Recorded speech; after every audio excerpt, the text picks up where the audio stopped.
यंदा समाधानाचा श्वास दिलेला आहे। मुसळधार पावसामुळे प्रकल्प पूर्ण क्षमतेने भरलाय।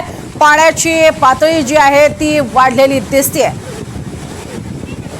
तर अक्षरशः पाणी जोरदार कोसळताना पाहायला मिळतंय। अद्भुत अशा दृश्याचा आनंद लुटण्यासाठी परिसरातील नागरिक मोठ्या प्रमाणात इथे गर्दी करतायत। बीडकरांसाठी जिव्हाळ्याचा मानला जाणारा पाणी प्रश्न यंदा सुटल्याचं चित्र आहे। पूर्ण क्षमतेने वाहणाऱ्या प्रकल्पातनं हे आता चित्र स्पष्ट होत आहे। तर बिंदुसराचा हा जलसोहळा निसर्गाचा अविस्मरणीय असा मेजवानीचाच ठरतोय आणि याचाच आढावा घेतलाय आमचे प्रतिनिधी आकाश सावंत यांनी।